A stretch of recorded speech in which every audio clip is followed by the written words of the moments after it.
कधीच नाही चुकणार तुमचे फेवरेट टीव्ही शोज झी5 सोबत, तेही एकदम फ्री।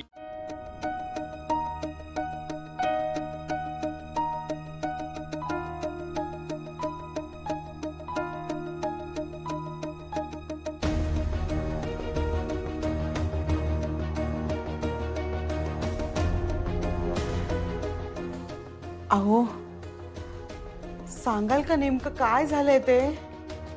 हो ना, म्हणजे आल्यापासून तुम्ही दोघेही खूप गप्प आहात। आणि अगं ताई, तू घरी कशी काय आलीस परत? म्हणजे सासरी जाणार होतीस ना? काय झालं? तू बोललीस का? अधिपतींशी बोललीस? जावई बापूंशी बोलायला ते घरात असायला हवेत ना। म्हणजे भेट झाली नाही का तुमची? त्यांची भेट होऊ दिली नाही। भेट होऊ दिली नाही? कुणी? त्या भुवनेश्वरी मॅडम आणि दुर्गेश्वरी मॅडम। रे, का का भेटू दिलं नाही? अक्षु काय बाहेरची आहे का कुणी? सून आहे ना त्यांची, अधिपतींची बायको आहे ना ती। ऊन मानतच नाहीत ते तिला। हो बाबा, असं का म्हणता तुम्ही? उलट अधिपती जिजू तर ताईला फुलपाखरासारखे जपतात। फुलपाखरासारखं जपणं सोड, साधा माणूस म्हणून सुद्धा मान नाहीये तिला। विद्या, त्या घरात आपण आपली मुलगी दिलं ना विद्या, खूप मोठी चूक केली आपण। प्लीज असं नका बोलू तुम्ही। भांडण आहे, भांडण होत राहतात।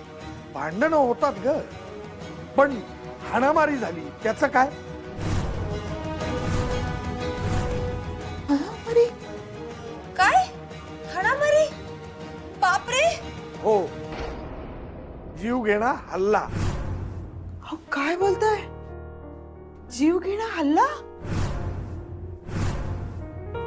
कुणी केला हल्ला? आणि तुमच्या डोक्याला काय लागलंय? नीट सांगाल का मला? काय झालंय जरा नीट सांगा। नाही नाही नाही, काही नाही आई। काही नाही, त्या दुर्गेश्वरी मॅडम हिच्या अंगावर धावून गेल्या आणि ही म्हणते काही नाही। काय हल्ला? काय कोण आहेत कोण ही माणसं? असं वागतं का कोणी सुनेशी? देवा परमेश्वरा, अरे काय दिवस आणलेस, काय दाखवतोयस? हे असं बघायला जिवंत ठेवलंयस का आम्हाला? आई, अगं काय बोलतेयस? नको ना असं बोलूस। एवढं काही नाही झालंय। अक्षु, अगं हल्ला केलाय त्यांनी तुझ्यावर। तू काय रस्त्यावर पडलेली मुलगी आहेस का? अशी हाणामारी करतं का कोणी? सून आहेस त्या घरातली, सून। झी5 ॲप डाउनलोड करा आणि पहा सर्व एपिसोड्स एकदम फ्री।